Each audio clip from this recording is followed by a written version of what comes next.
Today is Mission Sunday.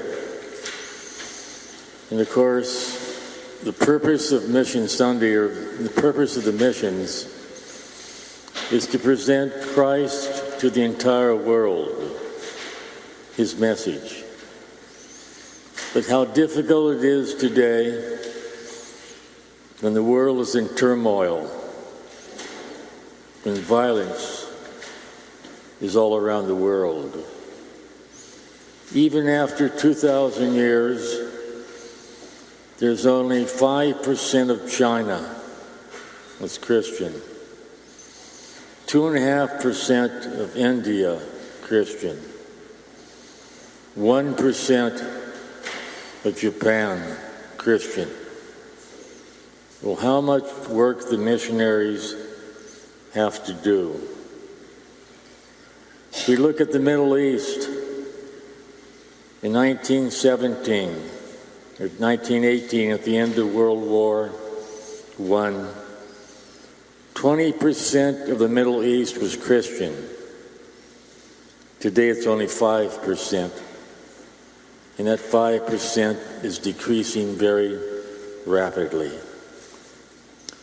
We look at other parts of the world. We look, for example, there's a cycle of missionary work. The missionaries come to a land or a nation. They plant the seed. It begins to grow. It matures. It develops. Then it begins to decline. And finally, sometimes it dies. We look at Russia.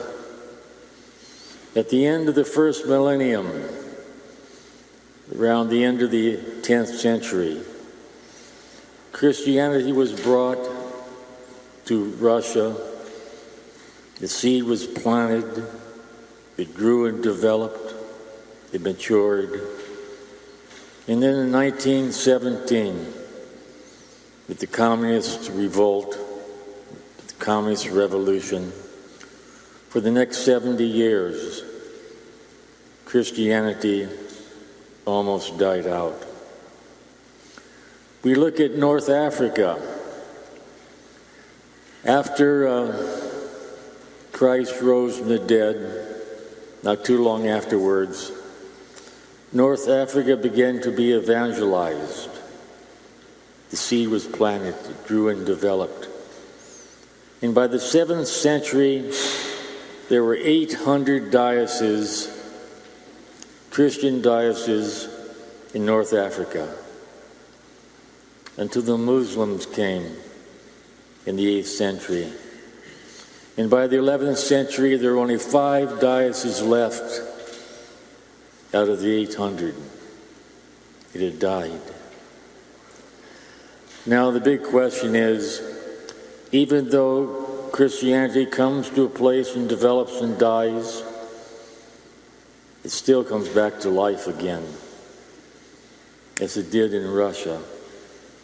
What Vladimir brought to Russia in the 10th century has to be learned all over again. We look at China and we wonder, will there come to China a philosopher or a person who will baptize China the way Augustine baptized Plato and the way Aquinas baptized Aristotle? Will someone come along in China and will baptize Confucianism and Buddhism, where it becomes a Christian country? Could it be that 500 years from now, that if we are still suffering from secularism in the United States and Christianity begins to die here, is it possible in 500 years that Burma and Tibet, which in 500 years will be an expanding Christianity, that they might send to the United States missionaries? France the oldest daughter of the church, very Christian until the French Revolution. With the French Revolution, Christianity began to die. They say in France now that the youth, even though most of France do not go to Mass on Sunday, do not practice the faith, they say there's a beginning, a new awakening in France, where they're coming back to the church. In any given age, between the end of one era and the beginning of the next era, there's an interregnum, often of darkness.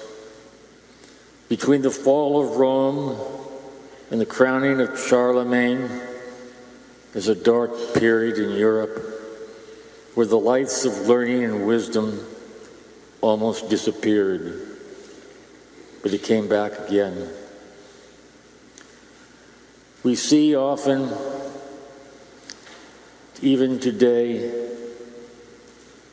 that the fall of Rome, in a way, was like the breaking open of an egg.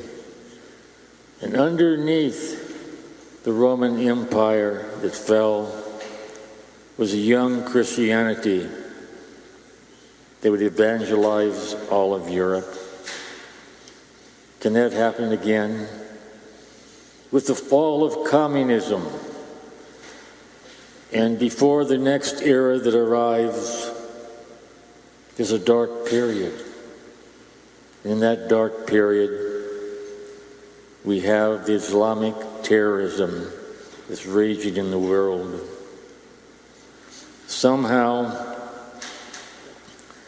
can that communism that fell, can that be the opening of another egg where there be new evangelization around the world?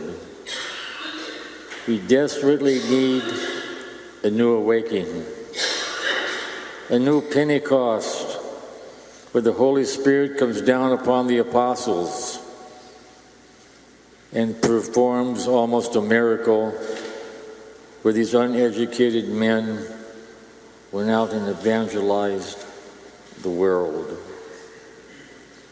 Yes, we could have the breaking of an age again with the death of communism and the rise of a new generation, the resurrection of religion once again. So let us support the missions in prayer so that there will be a great revival of Christianity around the world. France developed, it began to die, it's coming back again. Perhaps the missionaries from the United States can pay back what France did for us during the Revolutionary War and bring back to them a vibrant and a strong Christianity. Yes, go forth and teach all nations. Perhaps that ought to be rephrased.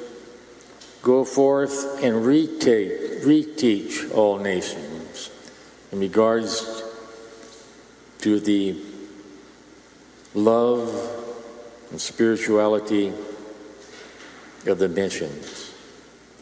Could there be a better spirit than the spirit of the Christian missionaries to bring love and kindness to the world itself? One of the amazing things is that after 2,000 years, China is only 1% or 5% Christian. But in one generation, China became communistic. But after 2,000 years, we only have 5% there. It's an amazing statistic. Look at the Muslims. They convert each year twice as many people to Islam than Christians evangelize. Why is it twice %? Why is communism so effective? And why is Christianity so slow to convert people? Simple answer. The communists and the terrorism in Islam, they use force. They use the sword. They use the power of oppressing people. Whereas with Christianity, it evangelized in freedom. You can freely choose it or not choose it. But the communists and the terrorism of Islam, it's not a question of freedom.